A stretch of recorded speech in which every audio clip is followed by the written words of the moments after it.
Picture this for a moment. The object is gone, the calculations say so, the projections end.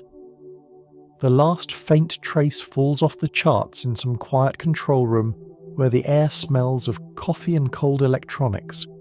The path of Atlas slips past the edge of our observational reach and disappears into the dark. Instruments keep running, telescopes keep scanning. The universe continues with its usual indifferent precision. On paper, everything is back to normal. The catalogue updates.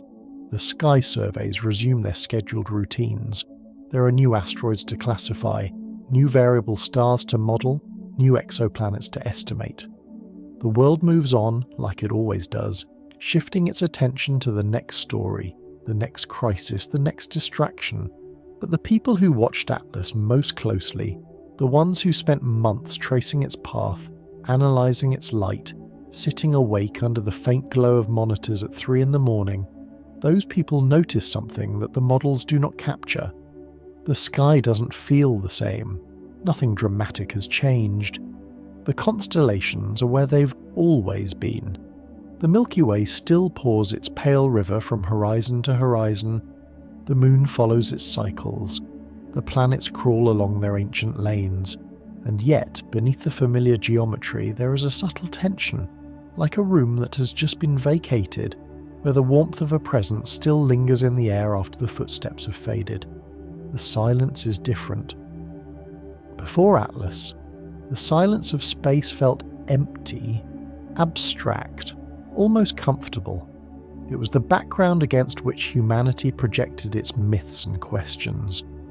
We could look up at the night and tell ourselves that whatever was out there was distant, theoretical, safely separated from our daily lives by unimaginable gulfs of distance and time. After Atlas, that same silence feels aware. There is no new sound, no hidden signal, no mysterious pulse that slipped into our radio receivers as the object left. There is only an absence that did not exist in this form before we watched an interstellar visitor cross our sky and then recede beyond our reach. Absence, it turns out, can be heavier than presence. Ask anyone who has ever stared at an empty chair where someone used to sit.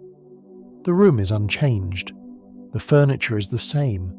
The light falls across the floor in exactly the same pattern. And yet the space feels charged, like a memory is holding its breath. Nothing moves, but everything is waiting. That is what the sky became in the quiet days after Atlas. Astronomers do not like to talk about feelings in their work. They prefer error bars, signal-to-noise ratios, orbital elements, chemical abundances. But off the record, in late-night conversations between people who have looked at the data for far too long, another language creeps in. They say things like, "It feels like it shouldn't be over," or "I keep expecting something else to show up in the same part of the sky," or simply, "It's too quiet now." Too quiet, not quieter in absolute terms, quieter in contrast. Once you have watched something cross that thin line between anonymity and intention, even if you're not ready to call it that out loud, the baseline changes. The silence before Atlas was an unmarked canvas. The silence after Atlas is a canvas where something has been drawn and then erased, leaving fine marks in the fibres that never quite disappear. So what changed exactly? The stars are the same. The physics is the same. The cosmic microwave background is still humming at its same cold temperature. No new forces were added to the equations. No new laws of nature were broken. To anyone reading the logs who did not live through it, Atlas will be just another entry in a long catalogue of objects that came and went. But to those who watched it in real time, there is a before and after. Before, the idea that something might be watching us was the stuff of stories and late-night speculation. After, the idea carries weight. Not proof, not certainty, but weight. Enough weight that when you stand under a clear sky now, you cannot fully return to the comfortable ignorance you had before. You know, in a quiet way, that the void is capable of noticing. Not because Atlas spoke, not because Atlas turned or signalled or altered its path in a way that could be written into a tidy equation. but because the entire sequence of its appearance and disappearance felt less like an accident and more like a demonstration in restraint. The way it brightened just enough, the way it stayed within reach just long enough, the way it withheld just enough answers, the way it left just when our attention was fully engaged. Contact did not happen, but something did. Something intangible, something psychological, a subtle recalibration of the human sense of place. The sky is no longer just a dome of distant fire. It is now also a stage where something stepped briefly into the light, held our gaze, and then walked away. And when a performer exits, even if they never speak, the stage does not feel the same. You become aware of the wings, the curtains, the backstage you cannot see. You realize that the darkness around the spotlight might be full of presence, not emptiness. That realization is now woven into the way humanity looks up. For a person listening to this in the middle of the night, half awake in a dark room, the change may be subtle, almost imperceptible, like a shift in the tone of a familiar voice. Yet once you notice it, it is impossible to unhear. You find yourself stepping outside more often, staring at stars you have seen all your life and feeling, for the first time, that the sky might be paying attention back. The instruments tell us Atlas is gone. The math tells us it will not return along the same path. The projections tell us it is on a one-way journey into deeper darkness. The story, as far as measurable events go, is over. But the narrative inside the human mind is not. In that narrative, Atlas did something more than cross our solar system. It crossed a psychological threshold. It made the possibility of being noticed real enough that we cannot comfortably file it away under fiction anymore. We are not certain. We are not proved. We are not visited in the cinematic sense. And yet, when we think about the night sky now, there is a quiet additional layer. The intuition that sometime, not long ago, something out there may have turned its gaze toward us and then looked away. So the sky feels heavier, not in mass, but in meaning. The same constellations that once anchored old myths now anchor a new kind of unease. The same darkness that once hid only fear now hides a different kind of question. Not what is out there, but what has already seen us. And this, more than any chemical signature or orbital anomaly, is the true legacy of Atlas. It changed the emotional topology of the heavens. It turned the void into a place where absence can be significant. In other words, the silence after Atlas is not empty silence. It is structured silence. It is silence in the exact shape of the questions it left behind. We are not good at living with that kind of silence. Humans like resolution. We like stories that close, arcs that complete, mysteries that end with revelation or at least with a definitive failure. Atlas gave us neither. It exited without clarifying what it was or why it came when it did. And so, the tension remains. You can hear it in the way people still bring the object up years later, as if it were a strange dream the entire species had at the same time. You can see it in the way telescopes are pointed a little more carefully now, in the way new surveys are designed to be just a bit more sensitive at the edges, in the way every faint, fast-moving unknown still carries a faint echo of that earlier visitor. The truth is that Atlas left us with a sensation we have never had to confront before, the feeling of having been briefly acknowledged and then left alone with our own thoughts. It is like having someone step into your field of view, meet your eyes for a heartbeat, and then vanish back into a crowd. You're left wondering whether you imagined the recognition, whether it mattered, whether it implies anything about what comes next. You replay it in your mind, you study your own reaction, you question your own perception. Eventually you realize that what changed most is not what you saw, but who you became in that moment. That is where we are now as a species, standing under a sky that looks the same and feels different. And the more you sit with that difference, the more one quiet question starts to form, somewhere just behind conscious thought. If the silence after Atlas feels heavier than the silence before, does that mean the universe has actually changed? Or just that we finally have? The answer to that question will lead us deeper into what this absence really means, and why a sky that holds nothing visibly new can still feel like it is waiting for something. In the next chapter, we'll step into that feeling more directly, into the echo of a presence that is no longer there, and ask what it means for an entire world to sense the outline of something after it has already left. There is a peculiar kind of echo that doesn't travel through air or stone, but through memory. It does not bounce off walls or mountains. It reverberates inside attention, returning again and again to the same empty point, as if something once stood there and refuses to release the place it occupied. That is the echo Atlas left behind. When the object was still within reach, its presence was a question. Astronomers could track it, measure it, argue about its nature. The public could imagine it, fear it, romanticize it. There was at least a shape to point toward, a set of coordinates to project meaning onto. The sky contained a reference. Once Atlas slipped away, that reference dissolved, but the attention did not.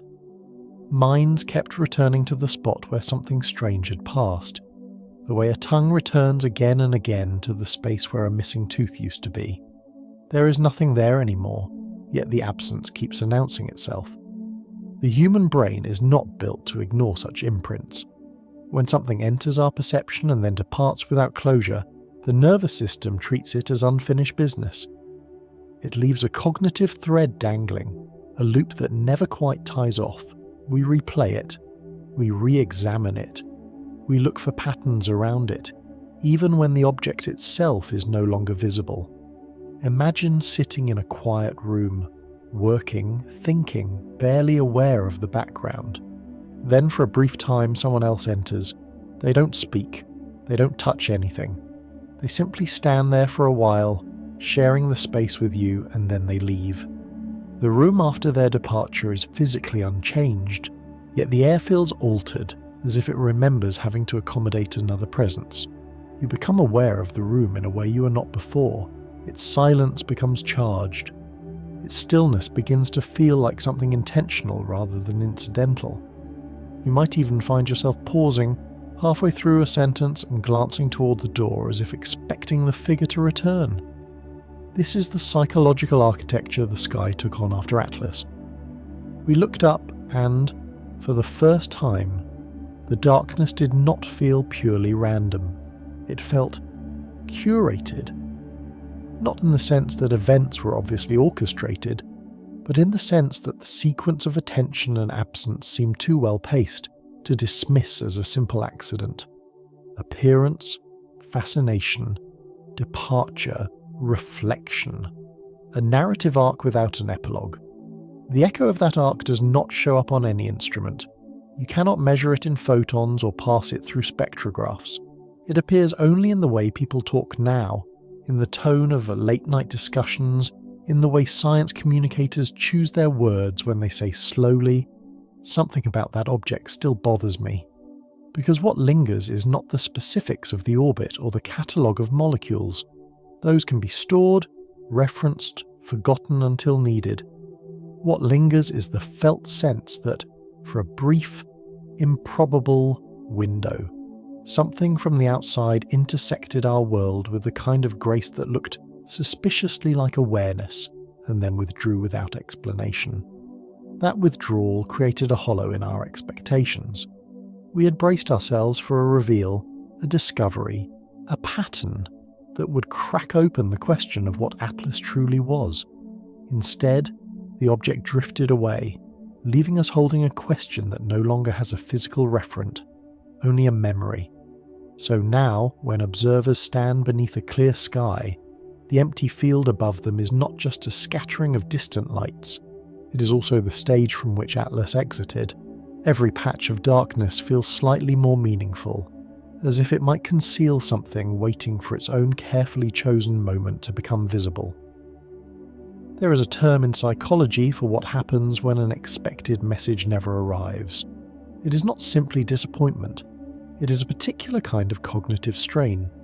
The mind prepares a space for incoming information, and when that information does not appear, the empty space remains, humming quietly, demanding to be filled with something. Humanity prepared itself in countless quiet ways for Atlas to tell us what it was. When it did not, we filled the space with reflection instead. The echo of a presence became a mirror positioned in front of our own uncertainty. For some, that echo took the form of unease. They found themselves walking under the stars at night with a subtle tightening in the chest, a sense that they were no longer strictly unobserved. They could not shake the feeling that something had evaluated us and moved on, leaving a question mark hanging over the species like an unopened file. For others, the echo felt like invitation.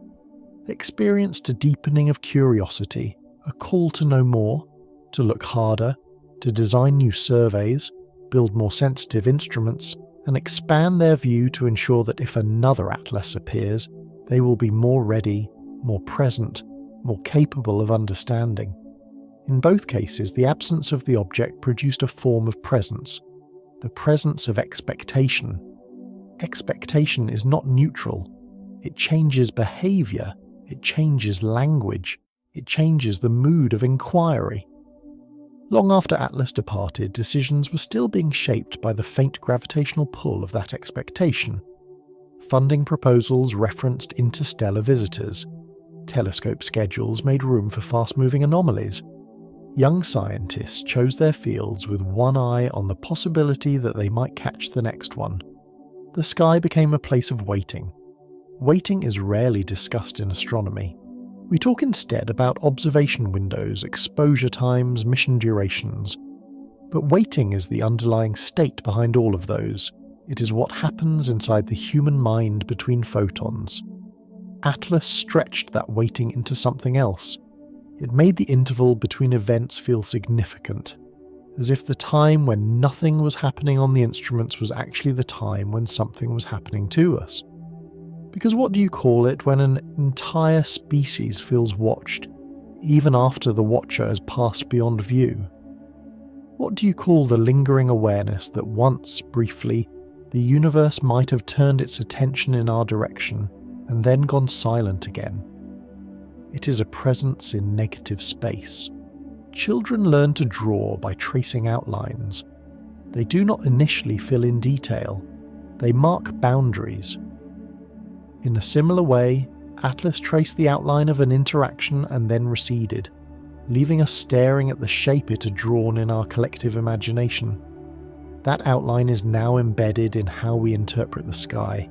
Any new anomaly will not appear in a blank conceptual field. It will appear against the ghost image of Atlas, against the memory of a visitor that offered no closure. This layering of experiences is what makes the current silence different from the silence that came before.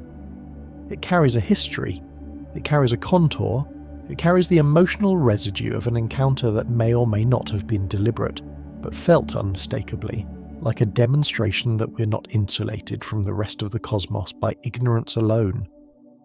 In quiet nights, when the noise of everyday life has dimmed and the stars are clear, some part of the mind turns over the same thought again and again.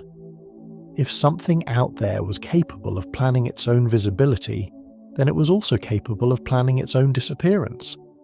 In that case, the gap it left behind is not an accident. It is a deliberate interval, an interval between acts. The echo of a presence that is no longer there becomes, in that light, less like an aftershock and more like a pause in a conversation. A pause that invites the other party to think, to answer, to decide who they want to be when the next sentence is spoken. So, the silence after Atlas becomes an open question, stretched across the sky. What will humanity do with this interval? Will we forget and fold back into old habits of small thinking and inward focus? Or will we use this hollow, this absence, as space to grow into a species that can handle being seen without disintegrating? That choice is not written in any trajectory or light curve. It exists in the countless invisible decisions made in laboratories, observatories, classrooms and living rooms, where sometimes, without even mentioning the name Atlas out loud, people carry the echo of that visitor forward into their own sense of what the universe might be. And if you listen carefully beneath the everyday noise of the world, you can almost hear it.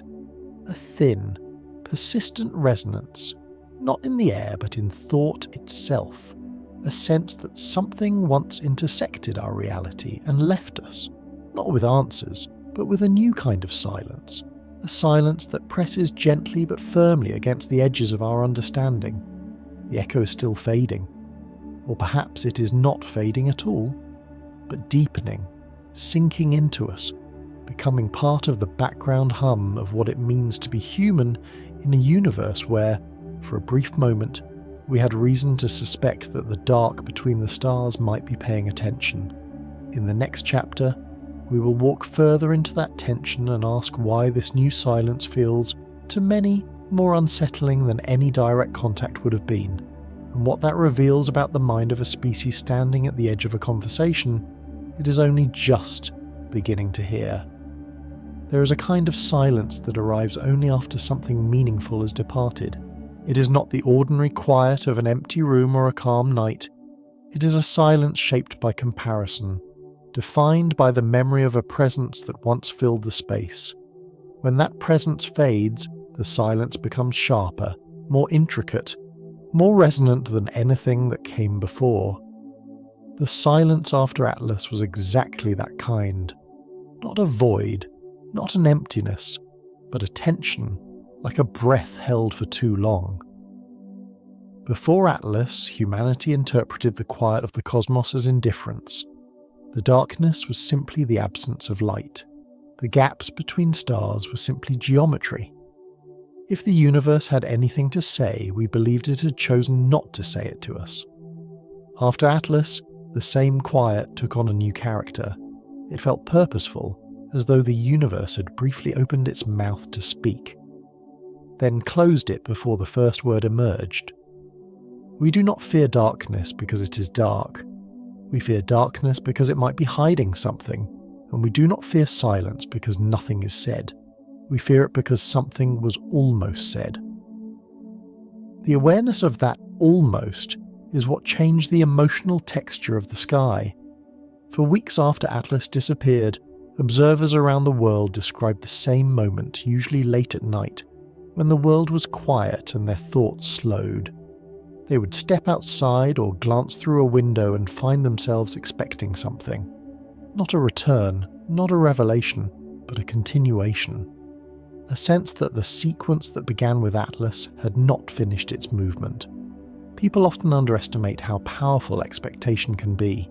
It reshapes perception, it heightens sensitivity, it stretches the mind toward possibilities it would otherwise ignore.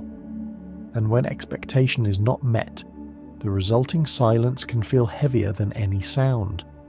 The silence after Atlas felt heavy because it was charged with the weight of an unfinished interaction. Psychologists understand this phenomenon well. When a pattern begins but does not resolve, the mind becomes restless. In music, unresolved chords create tension. In conversation, an interrupted sentence leaves listeners poised, waiting for the missing thought. In narrative, an unfinished arc lingers long after the final page. Atlas created a cosmic version of that tension. Its appearance raised questions. Its behaviour deepened them. Its departure froze them in place. And now the silence carries the weight of every question it refused to answer. It is natural to assume that a direct message, a signal, a flash, a maneuver would have produced the strongest reaction. But sometimes the absence of a message has more power than its presence. Contact can overwhelm, silence can teach. Because silence forces interpretation, silence forces patience, silence forces introspection. Silence forces a species to examine what it believes, what it fears, what it expects, and what it is capable of understanding. A direct statement from something beyond Earth would have defined the narrative. Atlas did something more interesting. It refused to define anything at all, and that refusal is what unsettles us. There is a kind of vulnerability in knowing that something passed close enough to alter our collective imagination, yet chose to remain fundamentally unreadable. The sky, once taken for granted, became a field of possibilities. Every shadow, every faint glimmer, every unclassified streak carries the echo of its memory. This is why silence can be more terrifying than contact. It leaves humanity suspended between two truths, unable to collapse the uncertainty into a comforting answer. Either we were noticed, or we were not. Either the timing meant something, or it didn't. Either the behaviour was intentional, or it was an elegant coincidence. Either the universe is watching, or we are still alone. And suspended between those possibilities, the mind begins to drift into territory it rarely visits. What if the silence is not a withdrawal, but a deliberate pause? What if Atlas did not leave us alone, but left us with time to understand, time to evolve, time to reflect? Many observers found themselves returning to an uncomfortable analogy: the silence after a teacher asks a difficult question. A teacher who knows the students are not yet ready for the answer and waits to see who will step into the quiet with thought instead of noise. The idea is unsettling because it implies responsibility. It implies that we are not simply spectators in a vast, indifferent universe, but participants in a subtle dialogue we do not fully understand. And participation carries obligations, curiosity, restraint, maturity. These are qualities humanity displays only in rare moments, and the silence after Atlas may be one of them. This silence is not empty. It is diagnostic. It measures who we become when the object of fascination is gone. It reveals whether the wonder was shallow or transformative. It shows whether we look up only when something unusual appears, or whether the appearance changed how we look up permanently. For many, the silence revealed something they were not expecting: the desire for continuity. Not spectacle, not proof, not answers, continuity. A sense that the cosmos is not a static backdrop but a living environment where events are part of a larger pattern. When Atlas vanished, the loss was not of information but of engagement. People missed the feeling of being part of something unfolding. They missed the tension, the speculation, the anticipation. They missed the awareness that the universe could surprise them. And beneath those emotions lies a deeper truth. Humanity realized how much it wants to be in conversation with the cosmos. Silence is frightening because it suggests that the conversation has not yet begun, or worse, that it has begun and paused in a place we cannot interpret. The pause becomes a mirror for our own readiness. Are we patient enough to wait? Are we mature enough to listen? Are we wise enough to accept ambiguity without inventing false certainties? These questions do not come from Atlas directly. They arise naturally in the vacuum it left behind, and that vacuum is not passive. It is an active space, like the pause between heartbeats, where potential gathers. The quiet between one moment and the next can be the most revealing place in a narrative. So what, exactly, is the silence revealing now? Perhaps that humanity's greatest fear is not that the universe is empty. Perhaps it is that the universe is not empty, and is waiting for us to prove we are capable of understanding what comes next. The silence after Atlas feels heavier because we now sense that silence might be a choice. The choice of something that came close, watched quietly, and then stepped back to see who we would become in the aftermath of its passing. In the next chapter, we will go deeper into that idea, that silence may not be the end of contact, but the space between stages, and that the quiet we face now may be less a retreat and more an invitation to grow into the kind of species that can face whatever comes after the pause. There is a question that grows louder the longer the silence lasts. Not, what was Atlas? Not, where is it now? But something softer, more difficult to frame. What is this silence expecting from us? Because when you look closely at what happened, the sequence has a shape. An object from outside our system appears in a way that is just strange enough to demand attention. It holds that attention carefully without overwhelming it. It then withdraws quietly, leaving no clear statement, only a rearranged inner landscape in the minds that watched it. That is not the shape of a random encounter, that is the shape of a test. Not an exam with right and wrong answers, but a listening test. We usually imagine tests as questions we answer, but a listening test is different. In a listening test, the subject is not graded on what they say, but on how they hear, on whether they can detect a pattern, on whether they can recognize that something subtle is present at all. Atlas may have been that kind of test. If so, the silence we're sitting in now is not a void. It is the second half of the experiment, the part where the stimulus is gone and the subject's behavior is observed in the absence of further input. Humanity is the subject, the silence is the environment, our response is the data, so what does our response look like?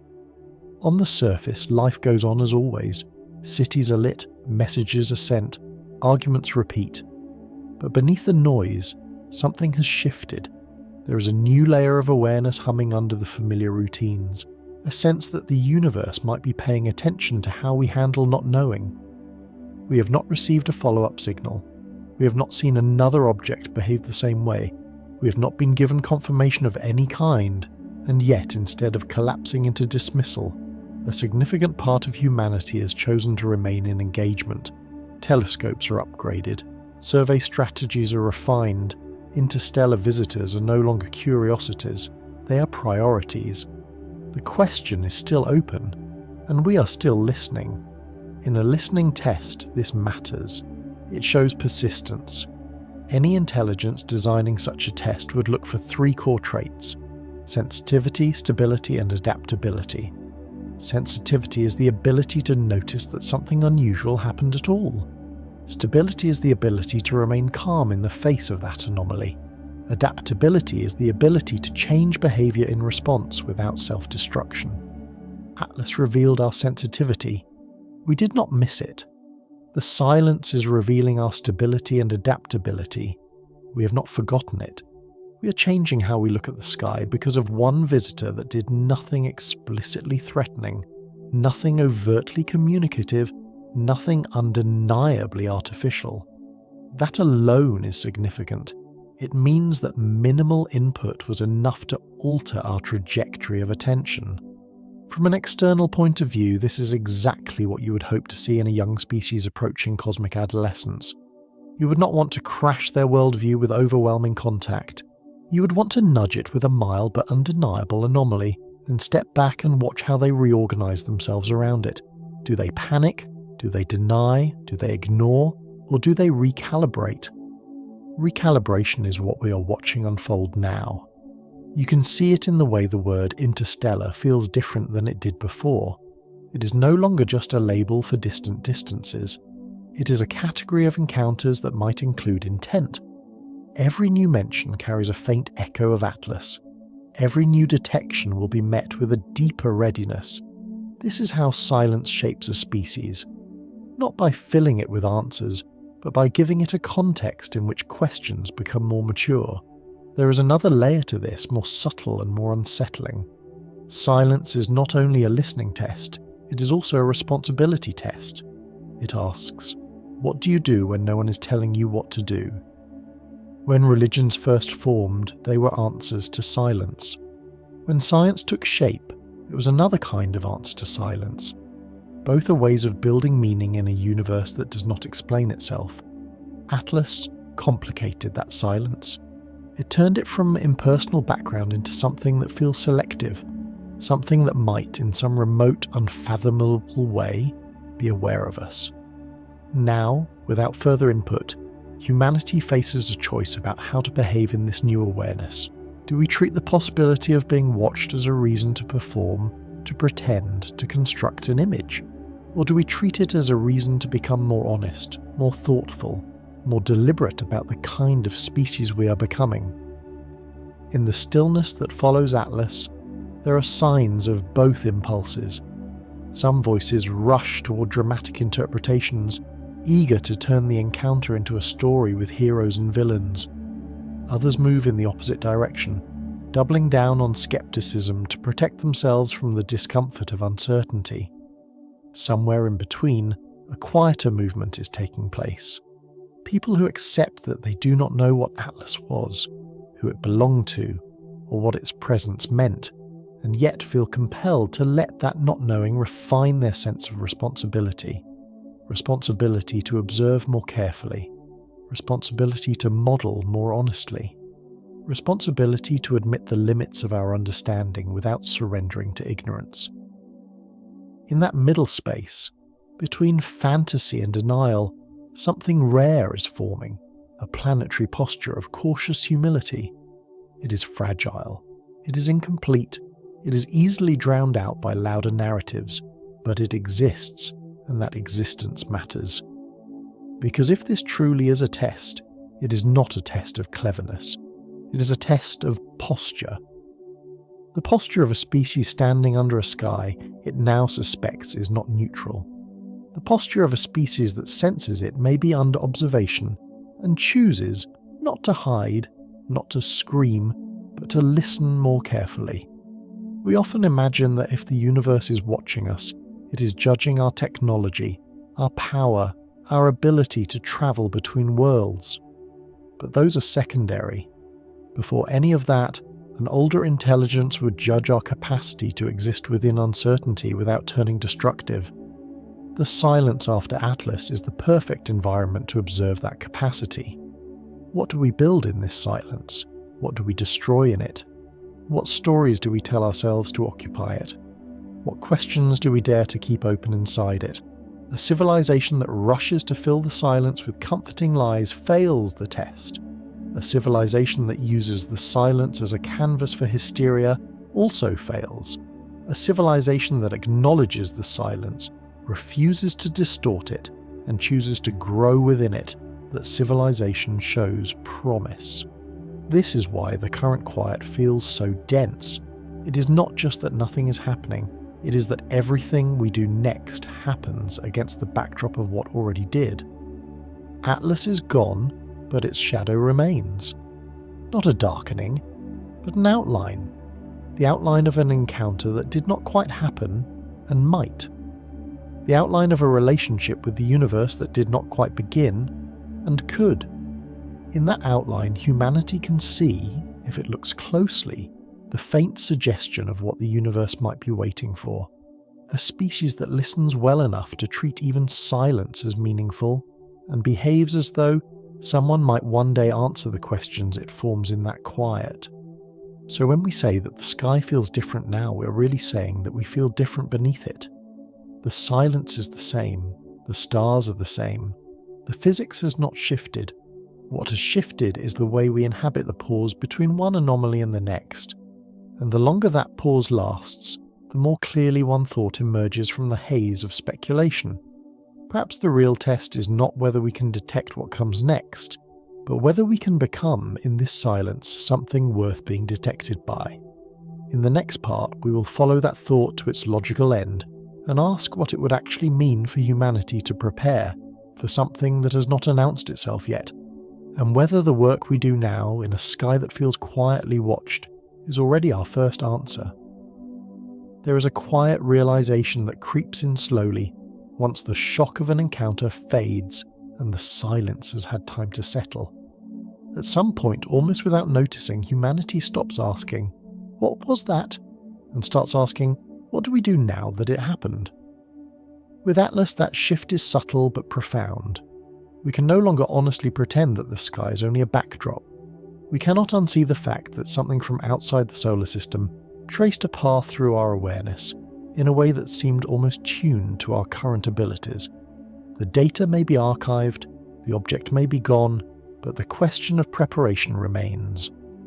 What does it mean to prepare for something that might never come back, and might in ways we cannot predict? Preparation, in this context, does not mean building defences or broadcasting greetings. It does not mean pointing radio dishes at the sky and demanding a response. It means something slower, deeper, and more uncomfortable, reshaping who we are beneath the sky that now feels quietly inhabited.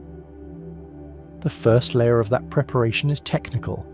We upgrade our instruments, we widen our surveys, We refine our ability to detect faint, fast-moving anomalies. We study every interstellar object we can find with new intensity, hoping that the next one will offer a clearer clue. But beneath the technical changes lies a more important kind of preparation, psychological. Because if Atlas was a kind of test, then the next phase will not simply measure what we can see. It will measure what we have become as a result of having seen. Do we cling to old certainties, pretending nothing has changed? Do we fold Atlas lazily into familiar stories and forget the parts that do not fit? Or do we allow its presence and its silence to shift our sense of responsibility? Responsibility in this context is not about guilt or fear. It is about acknowledging that if the universe is watching, even in the most distant and minimal way, then every decision we make about how we explore, how we speak, how we treat one another, becomes part of the record we are creating as a species. It is easy to think of contact as something that begins with them, a message received, a signal decoded, a craft in our sky. But the truth is that contact begins with us, with how we act before anyone answers. Every civilization, if others exist, must pass through a phase where it is visible but not yet in dialogue. A phase where its emissions, its ships, its stray artifacts slip into the cosmic background, carrying outlines of its nature long before its words are understood. Humanity is in that phase now. Atlas arrived in the middle of it, like a quiet acknowledgement that our presence has been noticed.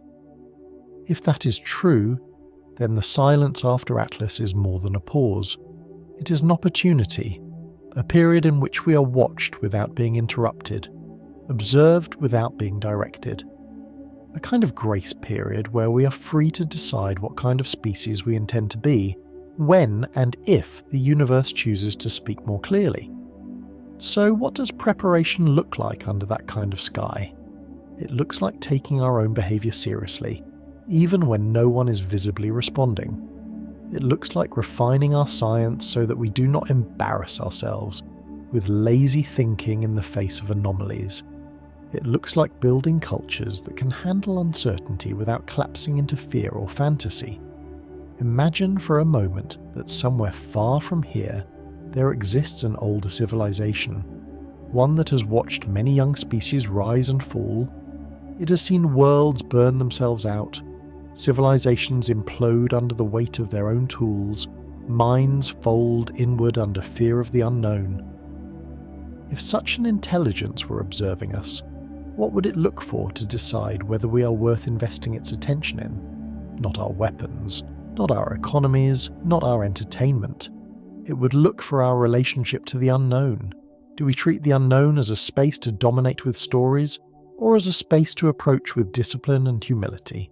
Do we collapse into comforting illusions, or do we accept the discomfort of not knowing and continue to reach carefully, thoughtfully toward understanding? Atlas brought that relationship into focus. It gave us a real unknown, tangible, measurable, uncooperative, and then left us alone with our reaction to it. The silence that followed is where our true nature emerges. In that silence, some voices shout simplistic explanations. That is expected. Others claim certainty where there is none. That is also expected. But if you listen deeper, you can hear something else. The sound of a species slowly learning to live with open questions. Open questions are a form of preparation. They prevent premature closure. They keep curiosity alive. They make space for future information to land without having to fight through layers of denial. If the universe does intend to send us something more explicit one day, another object, a clearer signal, a less ambiguous encounter, then the work we're doing now, quietly, in the wake of Atlas, will determine whether we recognize that moment for what it is. Preparation looks like students choosing to study the faint signatures of interstellar objects because they feel, intuitively, that this is where the future of discovery lies. It looks like observatories building systems designed not just to catalogue space rocks, but to detect behaviours that hint at intention or design. It looks like society is learning to breathe through uncertainty instead of exploding around it. Preparation also looks like something more intimate, individuals learning to inhabit a universe that might be shared. For most of our history, each person grew up under a sky that felt distant and empty. Now, subconsciously, a new story is installing itself, that we live under a sky that might once have watched us back. That possibility changes the way people think, even if they never say it aloud. You can hear it in small comments. If something out there saw us once, maybe it will again. If they noticed, what did they see? If we are being watched, what parts of us would we want them to see first? These are not questions of paranoia. They are questions of orientation toward the wider reality we're beginning to suspect surrounds us. The silence after Atlas is not asking us to be perfect. It is asking us to be honest. Honest about our limitations, our strengths, our violence, our kindness. Honest about the fact that we are a species still in transition, still messy, still inconsistent but capable of growth. Perhaps the most important part of preparation is accepting that we may never receive confirmation in our lifetimes, that the universe does not owe us closure, that the work of becoming a civilization worth speaking to may be its own purpose, not a bargaining chip to demand an audience. Atlas might never return. No other object might ever behave like it did, at least in the span of our generation. Yet the fact that it crossed our awareness even once is enough to justify taking ourselves seriously at a new scale. There is a quiet dignity in acting as though we are being watched by something vast and patient, even if we are not, because the version of humanity that behaves that way, thoughtful, careful, humble under the stars, is better than the version that does not. Preparation, then, is not about fear of judgment. It is about choosing who we want to be under a possibly watching sky.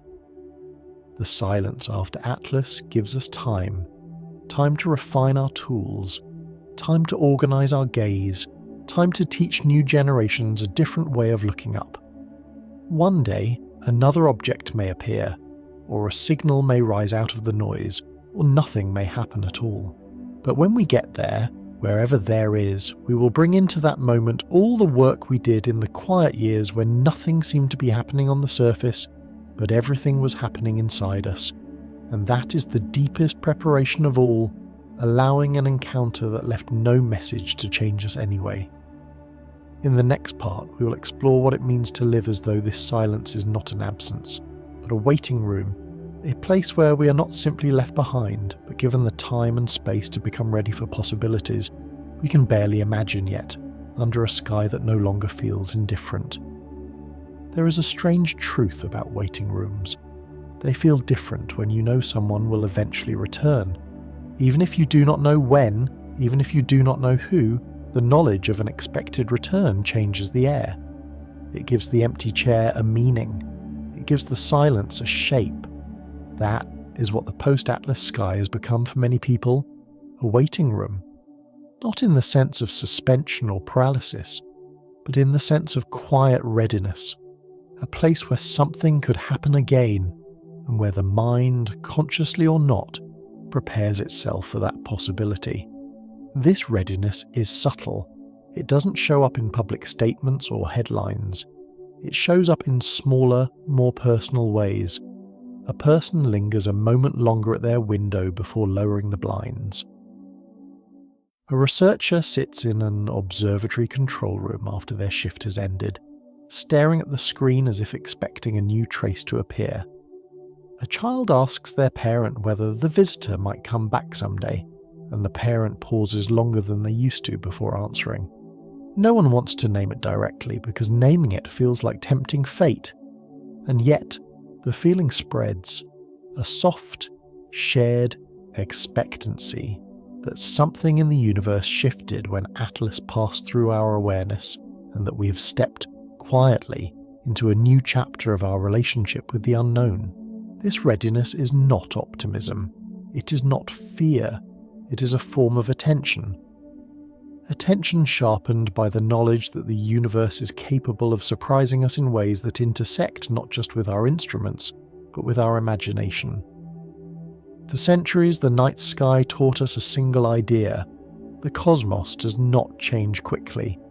Stars do not appear overnight. Comets follow their cycles. Planets move along predictable paths. Everything up there is patient, ancient, and slow. Atlas broke that narrative. It arrived swiftly, brightly, unexpectedly. It pushed through the quiet order of the solar system like a stranger walking into a room where no one had knocked for thousands of years. And then, before we could fully understand what it meant, it left again. In doing so, it taught us something profound: that the sky is not static, that it is not finished with us, that it is capable of events that do not fit neatly into old patterns of thought, and once that door has been opened, even a crack, it cannot be closed, not in the mind, not in culture, not in science. So humanity sits in this waiting room, not passively but reflectively. We replay the encounter, we analyse its patterns, we ask new questions that did not exist before Atlas arrived. We expand our search criteria, we imagine new possibilities. The waiting becomes a catalyst for growth. A universe without Atlas was a place where contact seemed abstract, hypothetical, distant. A universe after Atlas is a place where contact feels like a story that has already begun, even if we have only witnessed the prologue. But waiting is not easy. In fact, it is one of the hardest states for the human mind to inhabit. Waiting without answers, without timelines, without clues. Waiting without knowing what exactly we are waiting for. This discomfort is part of the transformation. It sharpens our curiosity. It refines our skepticism. It exposes our assumptions about intelligence and time. We rarely think about time from the perspective of something far older than us. To an ancient intelligence, decades might feel like seconds, centuries like hours. If Atlas was part of a larger sequence, then the silence we are experiencing now may not be a pause at all. It may simply be the normal tempo of communication across interstellar scales. To us, the silence feels enormous. To something else, it may feel appropriate. This idea unsettles many people because it reframes our position in the cosmos. We are used to assuming that meaningful events should happen within our lifetimes, our attention spans, our cultural memory. But the universe does not operate according to human schedules. If Atlas was intentional in any way, then the silence after it could be part of an arc so long that we cannot yet perceive its shape. Even so, the waiting does not diminish us. It develops us. This is the paradox. The absence of a visitor can push a civilization forward just as much as the visitor itself. It forces introspection, creativity, resilience. It stretches our concept of possibility. It prompts new generations to pursue fields that didn't exist before Atlas appeared. It changes the internal architecture of hope. Some people imagine the waiting as a countdown. Others imagine it as a test. Still others imagine it as an invitation. But perhaps it is none of these. Perhaps the silence is simply the universe giving us room to grow into a version of ourselves that can meet the next anomaly whenever it comes, with clarity instead of panic. Growth requires quiet. Understanding requires stillness. Perspective requires distance. The waiting after Atlas gives us all three. This shifting psychological landscape is not confined to science. It has seeped into culture, art, literature, private thoughts. Stories once told as fantasies now feel like metaphors for something real. Questions whispered for entertainment now carry weight. Even skeptics, firm in their dismissal of exotic explanations, admit that the sky feels different, even if they attribute that feeling to human psychology rather than cosmic intent. But the feeling is still there, the readiness is still there, the waiting room is still there.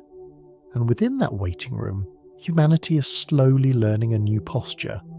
The posture of a species that knows it might not be alone, but refuses to jump to conclusions, and chooses instead to prepare itself with patience. Patience may be our most valuable tool in this new era, not because it makes us passive, but because it prevents us from inventing answers to fill the silence. In the absence of certainty, impatience breeds distortion. Patience breeds clarity. If Atlas was the first movement of a longer composition, then the rest of that composition will unfold in timeframes far bigger than a human heartbeat. What matters is not when the next movement begins, but how we shape ourselves during the rests between notes. The silence is not empty. It is a field of potential, a place where new questions can grow without being crushed by immediate revelation, a place where science can refine itself, a place where imagination can expand without breaking away from discipline. This is how civilizations evolve before they ever meet another mind. We often imagine that contact will be an event, but contact might instead be a process, a slow awakening into the awareness that we share the universe with others, even if their presence is not yet explicit. Atlas was one of the sparks of that awakening. The silence afterward is part of it too, and perhaps that is what the waiting room truly is, a space not of anticipation, but of preparation. A transitional chamber between one worldview and the next, a dimly lit threshold where humanity stands, adjusting its eyes before stepping into a wider reality. One day, we may look back at this period and realize that the silence was not an absence, but a teacher, that the waiting was not stagnation, but maturation, that the visitor did not leave us alone, but left us with time to reconsider who we are, time to decide who we want to be, time to prepare, not for a visitor, but for ourselves. Because in the end, whatever happens next in the universe, humanity will face it as the version of itself shaped in this silence. In the next part, we will explore what that version looks like, how Atlas has already altered our trajectory, our institutions, our science, our imagination, and how the quiet years after its passing may define the century more than the encounter itself ever could. There is a moment in every shift of history when the change becomes visible, not in headlines or dramatic announcements, but in the quiet architecture of how people think.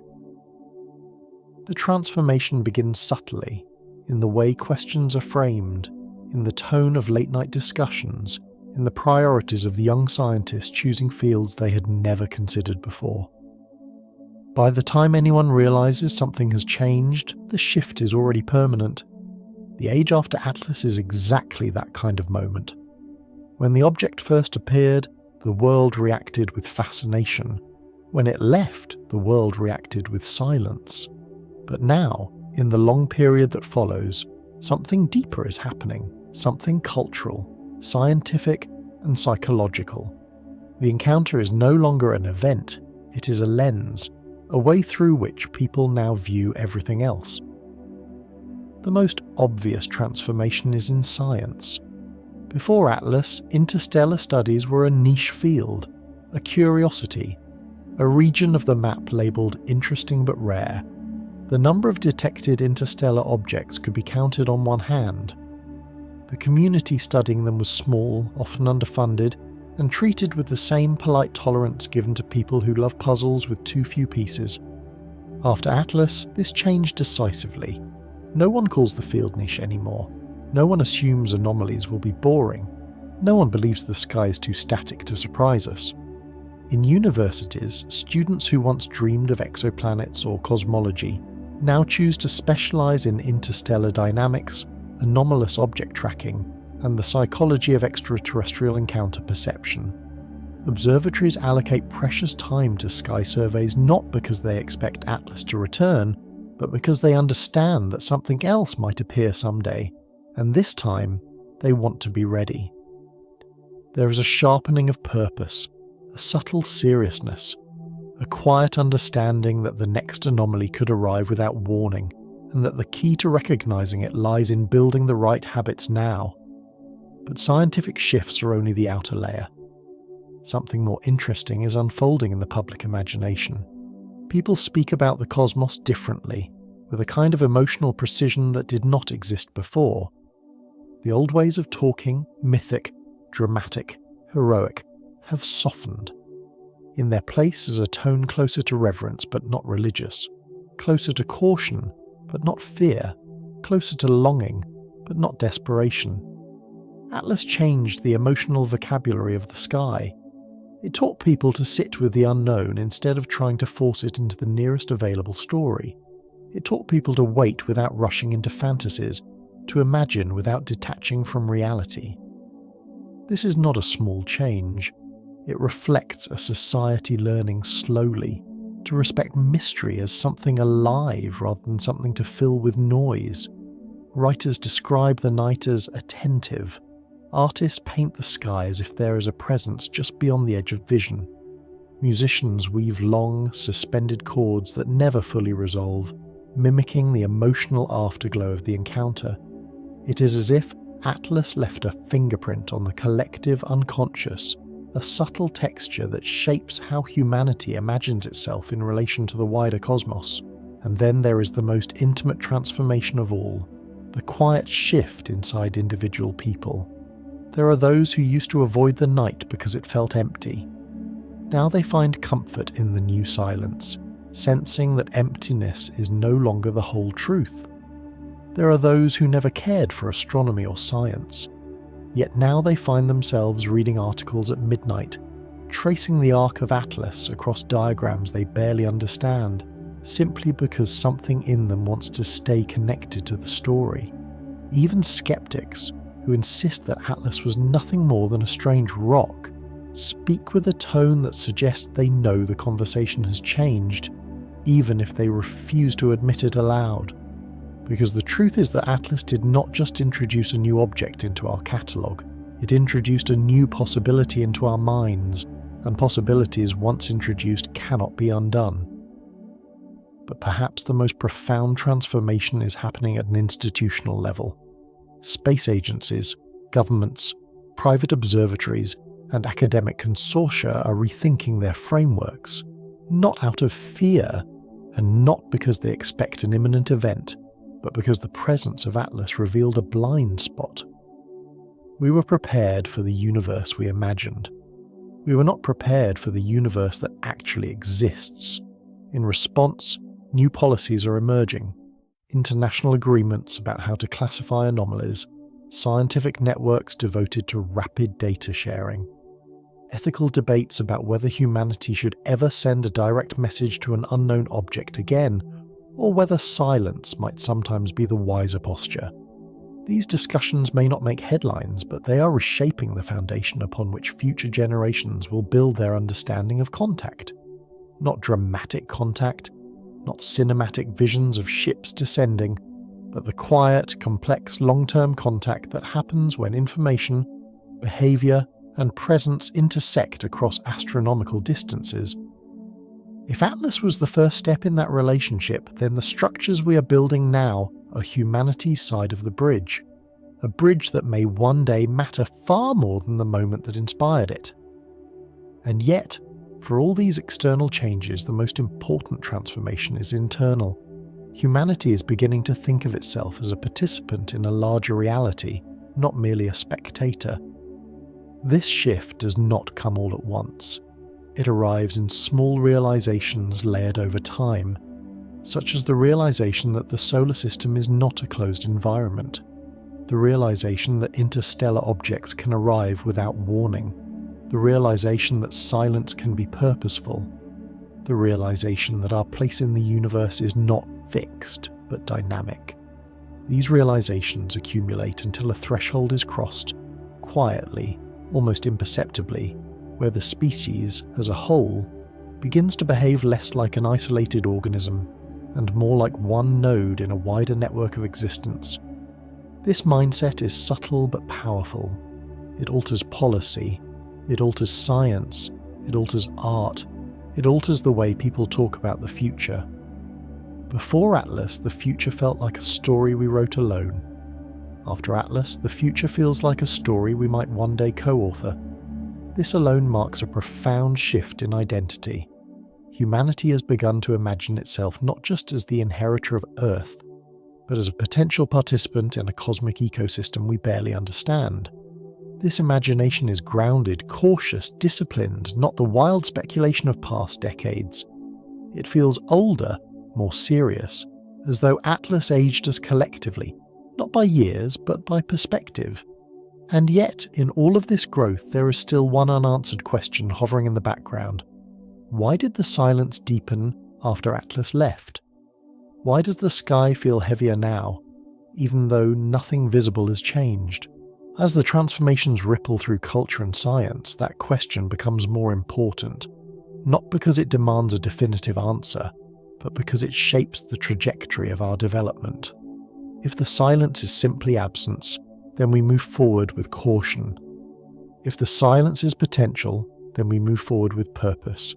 If the silence is preparation, then we move forward with humility and readiness. What happens next? The next anomaly, the next discovery, the next shift in understanding will depend on how we interpret this silence.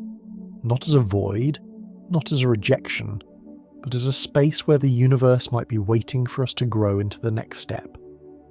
And so, as we approach the final movement of this narrative, one question rises more clearly than all the others. If this silence is shaping us, what exactly is it shaping us for? In the next part, we will step into the deepest layer of that question, exploring not just how humanity has changed because of Atlas, but how this silence may be the true beginning of what comes next, and why the universe might be watching to see which version of ourselves emerges from it. There is a point in every long silence when the quiet stops feeling passive and starts feeling intentional. At first, the absence of sound is just an absence, but as time passes and nothing interrupts it, the mind begins to notice the shape of the quiet itself, the contours of what is not being said, the spaces where words could have appeared but didn't. The silence after Atlas has reached that point. It no longer feels like an empty interval between coincidences. It feels like a field of possibility, a reservoir of unanswered meaning stretching across the sky. And the longer humanity lives inside this silence, the more it becomes clear that something is forming within it, not a message, not a sign, but a kind of orientation. Orientation toward whatever comes next.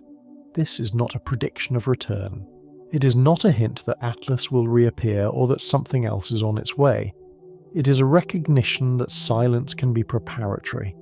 It creates a mental environment in which the next event, whatever it may be, is interpreted differently than it would have been before. This is the true power of the post-Atlas era. The future is no longer defined solely by what we expect, but by what we are now prepared to notice. To understand what this means, it helps to consider how human perception works. We do not see everything, we see selectively. The brain filters out the irrelevant and highlights the novel. But what counts as novel depends entirely on what the mind has learned to anticipate. Before Atlas, an object entering the solar system from interstellar space was a curiosity. Interesting, unusual, but conceptually distant from the kinds of encounters humanity imagined when thinking about the wider universe. After Atlas, that framework is gone.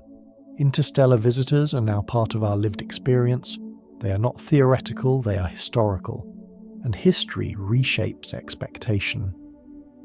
The next anomaly, whenever it comes, will be filtered through a mind primed to look for intention, to look for patterns, to look for something that might resemble a continuation rather than a coincidence. This does not mean we expect contact, it means we are ready to interpret contact differently. In this way, silence becomes evolution. Not biological evolution, but cognitive evolution, the kind that shifts how a species processes information and assigns meaning. That shift is already measurable in small but telling ways. Astronomers now design surveys with greater sensitivity, not only to physical anomalies, but to behavioural ones, patterns that might indicate controlled trajectories, deliberate pacing, or any deviation too precise to be natural. Data scientists refine their models to distinguish between random noise and subtle signatures. Psychologists study how exposure to cosmic ambiguity affects long-term perception. This is preparation disguised as curiosity, curiosity disguised as responsibility. But beneath the scientific and cultural shifts lies something deeper. Humanity has begun to sense the horizon of a larger conversation. Not a conversation in words, not yet, but a conversation in presence, absence, and timing. Presence, Atlas appeared. Absence, Atlas left.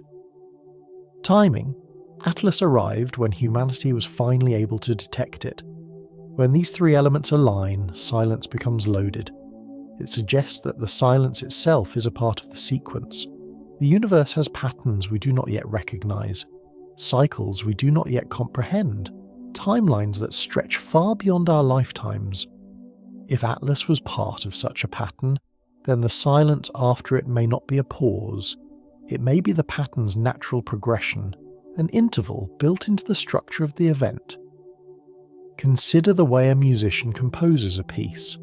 The most powerful moments often come not in the notes themselves, but in the rests between them. The pause before a crescendo, the breath before a shift in key, the stillness before the final chord that changes the entire tone of the piece. Silence, in that sense, is not absence. It is punctuation. It is architecture. It is the container that gives meaning to the moments surrounding it. If the universe is a kind of vast composition, with events unfolding across billions of years and light years, then Atlas may have been a single note one placed with exquisite precision, and we are now living inside the rest that follows. This perspective is unsettling because it reframes the human timeline. We are used to thinking of meaning as something that happens quickly, within the span of a life or a century. But cosmic meaning unfolds slowly, across epochs. A gesture from an older intelligence might take hundreds of years to complete. A test might last millennia. A conversation might unfold over such vast distances that silence is the only medium capable of holding it. And yet, even if that is true, humanity does not experience the silence as cold or cruel. We experience it as charged, tense, expectant. This reveals something important. The silence after Atlas is not shaping our fears, it is shaping our aspirations. People do not merely wonder what Atlas was, they wonder what we might become because of it. They imagine futures where the encounter is not an isolated event, but the first ripple of something larger. They picture the sky not as a sealed barrier, but as a permeable threshold. What kind of species steps through such a threshold? What kind of maturity is required? What kind of responsibility follows? These questions do not have immediate answers, and that is the point. The silence gives us room to ask them. In this way, Atlas has already altered the trajectory of human development. It has nudged us toward a more expansive sense of identity, one that includes not just Earth, but the space beyond it. Not in a territorial sense, but in a relational one. A species preparing for relation behaves differently than a species preparing for isolation. We see this in the kinds of technologies we prioritize, in the frameworks of our ethical debates, in the cultural fascination with what comes next. Even skepticism has changed. Before Atlas, skepticism often meant dismissal. After Atlas, skepticism has evolved into discipline, a careful insistence on clarity not because the unknown is impossible, but because it is too important to misunderstand. This is the difference between a civilization that denies possibility and a civilization that prepares for possibility. Preparation does not require belief. It requires openness. And that openness is precisely what the silence is cultivating. As humanity grows more comfortable with the idea that the cosmos may be inhabited, even sparsely and slowly, our emotional vocabulary expands, our imagination sharpens, our scientific ambitions stretch outward. It becomes easier to picture ourselves in dialogue with something beyond us, not today, not tomorrow, but someday. And once that picture exists, even faintly, it becomes part of the psychological foundation of the species. This is why the silence feels so different now. It is not emptiness, it is a threshold. A threshold into a future we cannot yet describe but can begin to sense. So the question becomes, what does the universe expect from a species standing at such a threshold? Not excellence, not perfection, not immediate understanding. It expects readiness, readiness to listen, readiness to interpret, readiness to accept ambiguity without collapsing into fear, readiness to grow in the dark without guidance, trusting that the work done in silence matters. Because silence is often where the most important growth happens. It is where children become adults, where civilizations mature, where futures take shape long before they become visible. Atlas may have been the spark that illuminated this new landscape, but the silence after Atlas is the space where we learn how to inhabit it. In the next part, we will step into the heart of this silence and ask the question most people avoid speaking aloud. If Atlas was the beginning of something, then what exactly is this silence preparing us to meet? There comes a moment in every prolonged silence when the mind begins to outline possibilities it would not have considered before. At first, the quiet seems neutral, simply the absence of sound or signal. But as time stretches and nothing arrives to interrupt it, the silence begins to take on dimension. It becomes a chamber one with walls shaped by thought, memory, expectation, and a faint persistent sense that the story is not finished. Humanity now lives inside such a chamber. The question echoing through it is simple, but vast. If Atlas was the beginning of a sequence, then what is this silence preparing us for? The mind wants to answer quickly, but the scale of the question makes haste impossible. The more deeply one considers it, the more the possibilities multiply.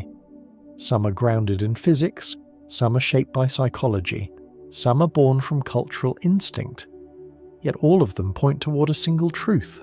This silence feels transitional, not final, not empty, not indifferent, transitional, as though something has ended and something else is forming in the space left behind. To understand why the silence feels this way, we must examine the sequence that preceded it. Atlas did not arrive chaotically. It arrived on a trajectory that placed it briefly, precisely, within our observational window.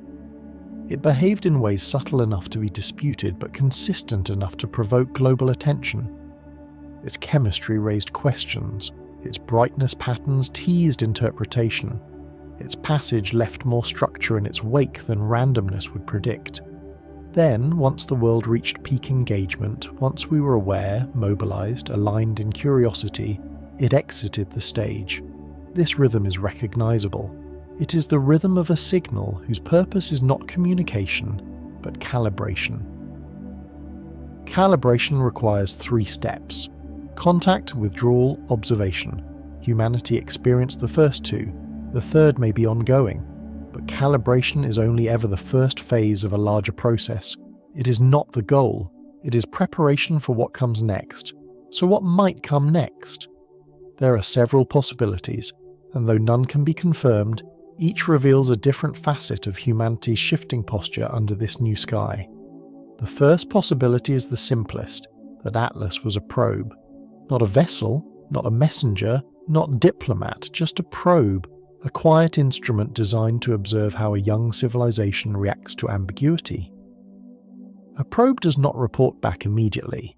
It gathers context. It records the psychological and technological state of the species it encounters. It notes patterns, tensions, and the capacity for restraint. If Atlas was such a probe, then the silence we are experiencing now may be the processing phase. The universe may not answer quickly because it does not act quickly. Signals might take decades, centuries, or longer to traverse the distances involved. In that timeline, the silence is not a pause. It is a normal interval. But there is a second possibility, one that humanity rarely considers because it shifts the center of gravity away from us. Perhaps Atlas was not sent to Earth.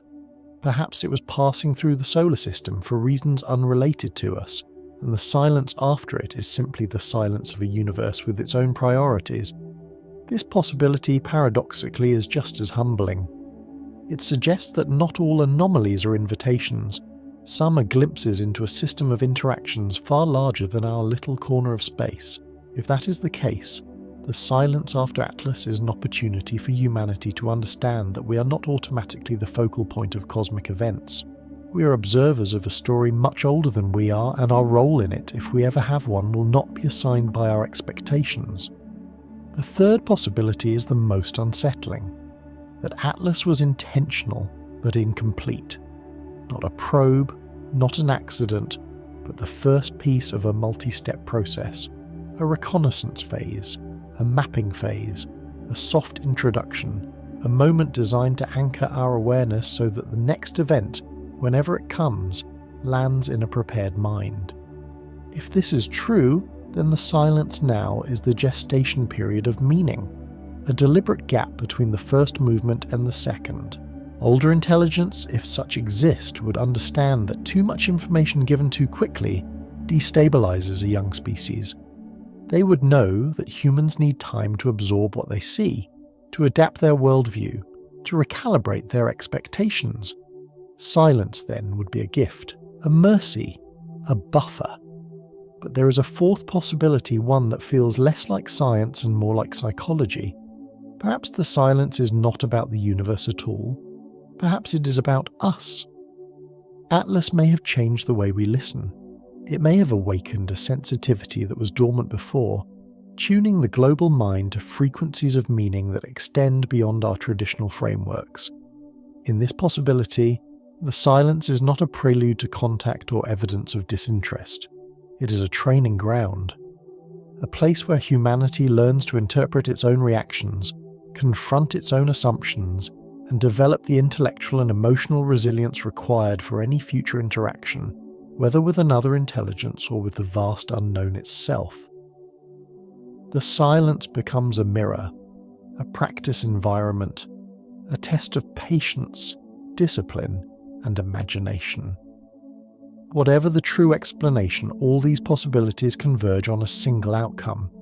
We are being shaped by this silence, not manipulated, not coerced, but shaped in the same way landscapes are shaped by long winters or forests shaped by long summers, slowly, imperceptibly, yet decisively. This shaping takes many forms. It appears in the way researchers refuse to let the anomaly drift into obscurity. It appears in the surge of interest among students who see Atlas as the origin point of their life's work. It appears in the subtle seriousness with which space agencies now discuss interstellar phenomena. It appears in the global cultural shift toward narratives that treat the universe not as a stage, but as a participant. Most importantly, it appears in the collective intuition that something has changed, not physically, but psychologically. The human relationship with the sky is different now. Before Atlas, the sky was a ceiling. After Atlas, it is a threshold. Thresholds imply crossing. They imply direction. They imply future. And if humanity is standing on such a threshold, one marked not by noise but by silence, then perhaps the silence is not the absence of contact, but the environment in which contact becomes possible. This brings us to the most delicate idea of all. What if the silence after Atlas is humanity's first opportunity to answer? Not with transmissions, not with signals, not with grand gestures, but with who we become in the years that follow. If an older intelligence wanted to know what kind of species we are, it would not need to speak. It would need only to watch what we do after the encounter is over. Do we grow thoughtful? Do we grow reckless? Do we grow curious? Do we grow afraid? Do we grow fragmented? Do we grow united? The silence is where these choices become visible. So perhaps the question is not, what is the silence preparing us for? Perhaps the question is, what response are we preparing to give? Because if the silence is a stage, then we are the ones now performing upon it, quietly, unknowingly, and with the weight of the sky watching. In the next part, we will step into the closing arc of this narrative, exploring the final evolution of the silence, how it becomes not just a waiting room or a test, but a new identity, the identity of a species that has begun to sense the edges of a larger reality and is learning, slowly, to meet it without fear. There is a moment in every long silence when the mind recognizes that it has changed. It happens softly, almost imperceptibly, like realizing a scent has faded or that daylight has shifted tone without warning. You don't notice the transformation as it occurs. You notice it only afterward, when you look back at who you were before the quiet began and understand that something inside you has moved. Humanity is now standing inside that moment. We have lived with the silence after Atlas long enough for it to become a background condition, a climate of thought. It is no longer the startling absence that followed the object's departure. It is the air we breathe when we talk about the cosmos, the invisible frame around every new discovery, the subtle pressure behind every question we ask when we look up at the night sky. This silence has become part of our identity, not the identity we perform publicly, in statements and speeches, but the quieter one that forms in the private architecture of perception, the identity of a species that has sensed the outline of a larger reality and cannot return to the version of itself that existed before. In this new identity, humanity is neither confident nor fearful. It is reflective.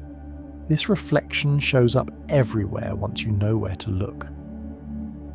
A scientist pauses before dismissing an anomaly too quickly, aware that certainty feels heavier now than it used to. An artist creates a piece about the sky that feels less mythic and more intimate, as if painting a memory rather than a dream.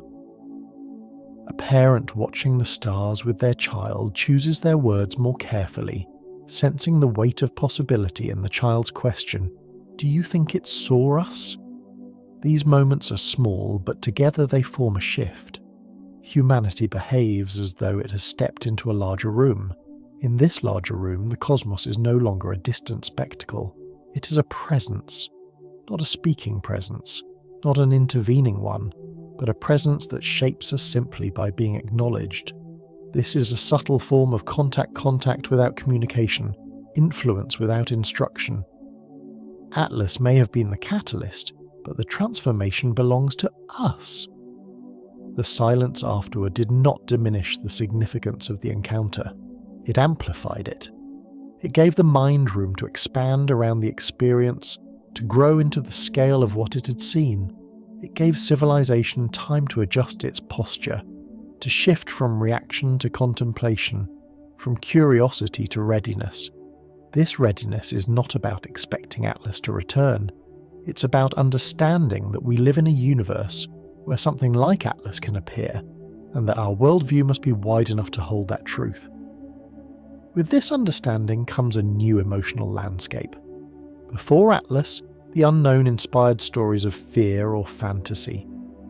After Atlas, the unknown inspires preparation. Preparation not for danger, but for complexity. Not for invasion, but for possibility. Not for answers, but for better questions. This is how civilizations mature, not through certainty, but through the willingness to expand their imagination without surrendering their reason. In the silence after Atlas, humanity has begun to cultivate this balance. It is not perfect, it is not universal, but it is spreading quietly, the way dawn spreads over a landscape before anyone notices the horizon has changed. And with this balance comes a final realization. The silence itself is a message. Not a message encoded in signals or light curves, but a message conveyed through absence. Grow, reflect, prepare. Silence as instruction, silence as opportunity, silence as threshold. Thresholds are not crossings, they are invitations. A crossing happens suddenly, decisively. An invitation lingers until someone chooses to step through. Humanity is now standing at such a threshold. On one side lies the old worldview where the cosmos is mostly empty, mostly indifferent, mostly predictable. On the other side lies a world where interstellar visitors exist, where silence may carry intention, where the unknown is not void but context. Humanity has not crossed yet, but it has leaned forward. It has shifted its weight toward the doorway. The silence after Atlas is the space in which we decide whether we are willing and ready to step through. But readiness is not a state, it is a practice. We prepare in small ways, by increasing our ability to detect and interpret anomalies, by teaching new generations not to fear unanswered questions, by learning to hold opposing possibilities without collapsing into sensationalism or denial, by building instruments of perception, scientific, cultural, emotional, that can handle both wonder and ambiguity. The capacity to hold ambiguity may be the most important development of all. If Atlas was the first movement in a sequence that includes silence, the ability to live with that silence without distorting it is crucial. It demonstrates a level of maturity necessary for any future contact, no matter how distant or subtle. In a sense, Atlas offered us a challenge to evolve not in response to knowledge, but in response to the lack of it. To grow not from certainty, but from the disciplined handling of uncertainty. This is a difficult task for any species. Humans are wired for closure, for pattern, for meaning. But some forms of meaning cannot be rushed. They must be lived into. And so humanity finds itself here, in a moment defined not by an event, but by the quiet after it. A moment where the stars feel closer not because they have moved, but because we have. Perhaps this is what it truly means to enter the cosmic domain. Not to meet other civilizations, but to become the kind of civilization that could meet them without losing itself. Humanity may still be far from that point. But the silence after Atlas has already begun the work. It has made us more aware of the sky, more aware of ourselves, more aware of the narrative we are shaping through our actions, our questions, our patience. And now, as this silence stretches forward into the future, one final thought rises, steady and clear. If the universe is watching us, then everything we do in this quiet is our answer. The next visitor, if there ever is one, will not see the humanity that existed before Atlas. It will see the humanity shaped by this silence. The humanity that learned for the first time to grow into a larger story without needing the story explained. And perhaps that is the most hopeful transformation of all, that Atlas did not change our future by appearing. It changed our future by leaving. In the next part, the final movement of this series, we will bring these threads together and explore the identity emerging from this silence. The early form of a species beginning to understand its role in a universe that may have just opened its first door. There is a point in every long journey where the traveller realises they are no longer walking toward a destination. They are walking into a new version of themselves. The landscape has not changed, but their understanding of it has. The path has not shifted, but their posture on it has become different. Something subtle has taken root, shaping each step in ways that were impossible at the beginning. Humanity has reached that point in the wake of Atlas. The object is long gone, swallowed by distance, drifting farther from our instruments with each passing day. It will never return along the same path.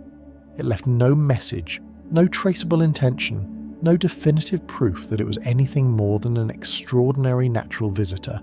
And yet its impact continues to grow, not outward into space, but inward into us. The silence that followed did not close the event. It opened something, a door, a question, a long dim corridor of possibility, and humanity, perhaps without fully realizing it, has stepped into that corridor. The first sign of this shift is that we no longer ask the same questions we did before. For centuries, our cosmic questions were shaped by childhood curiosity. Are we alone? Is anyone out there? What would aliens look like? After Atlas, the questions have matured. They have become quieter, more complicated, less focused on spectacle and more on meaning. Now we ask, What does it mean to be seen? How should a young civilization behave under a watchful sky? What does readiness look like? What kind of intelligence leaves an impression by disappearing? These questions do not seek entertainment. They seek understanding. They signal that humanity is beginning to treat the unknown not as a myth to embellish, or a fear to suppress, but as a responsibility. Because once you suspect that you are not alone, your behavior changes, even in the absence of proof. This is the second sign of the shift, a change in how humanity sees itself. We are no longer the lonely protagonists of a silent universe. We are potential participants in a vast, ancient context that we do not yet comprehend. And participation requires awareness. It requires humility, a recognition that our understanding is limited by the briefness of our existence and the narrowness of our perspective. It requires discipline, the ability to question without collapsing into fantasy, and to imagine without disconnecting from evidence. It requires patience, the willingness to wait for meaning that may unfold across centuries. Atlas did not teach us these virtues directly. It taught them by leaving us alone with ourselves. By stepping into our field of view and then stepping out, it revealed how unprepared we were for what we had always claimed to desire. Confirmation that the universe might contain more than us. The silence afterward forced us into reflection, and reflection is the birthplace of maturity. The third sign of transformation is that humanity has begun to shift its sense of time. We used to imagine cosmic events on the scale of human lifespans. If something mattered, it had to matter now, this decade, this generation, this moment. But Atlas disrupted that narrative. It reminded us that cosmic sequences unfold on scales far beyond our instincts, that a silence of 50 years might be a single heartbeat to something older, that a pause of 500 years might be nothing more than the natural tempo of interstellar interaction. This realization has stretched our imaginations. It has forced us to consider futures far beyond our immediate comfort futures, where contact is not an event but an epoch, not a revelation, but a gradual unfolding. And in this expanded timeline, humanity has begun to breathe differently, more slowly, more steadily, with a sense that we are part of something larger, even if we do not yet know what it is. But perhaps the clearest sign of change is the most personal one, the way individuals experience the night sky. For some, the stars feel closer now, not physically, but emotionally. As if the thin black river between worlds contains potential rather than emptiness. For others, the silence has deepened their curiosity, turning casual interest into lifelong pursuit. For many, the sky no longer feels indifferent, it feels observant. Not in a threatening way, but in the way a vast forest feels observant, a place where your footsteps are noticed even if no creature reveals itself. This subtle presence, this sense of awareness, is not evidence. It is evolution. A new stage in the psychology of a species learning to live with the idea of company. And that may be the most important legacy of Atlas. It did not show us who is out there. It showed us who we might become if we continue listening. Because listening at this scale is not a passive act. It is a discipline. It is a commitment to remain open even when the universe is quiet. It is a willingness to refine our instruments, our thinking, our patience. It is a posture, a way of holding ourselves under the stars. A species that listens becomes different from one that demands answers. A species that listens becomes capable of understanding nuance, subtlety, and silence itself. A species that listens becomes capable of meeting what comes next with clarity rather than confusion. And whatever the future holds, another visitor, a distant signal, a new anomaly, humanity will encounter it not as the civilization it was before Atlas, but as the one shaped by this silence. A civilization learning to hear meaning in absence. A civilization learning to grow without guidance. A civilization discovering its place not through confirmation, but through transformation. One day, perhaps far in the future, something else will cross our path. It may be obvious, it may be subtle, it may be deliberate, or it may be just another fragment of the vast processes flowing through the galaxy. But whatever appears next will meet a species that has changed, a species that has stepped across the threshold between loneliness and possibility, a species that has learned patience in the dark, a species that has begun to sense that the universe is not silent, it is simply speaking in a language we are only now beginning to learn. And when that next moment arrives, whether in our lifetime or long after, we will not greet it as the bewildered creatures we once were. We will greet it as participants, quiet, attentive, changed by the silence that taught us how to listen.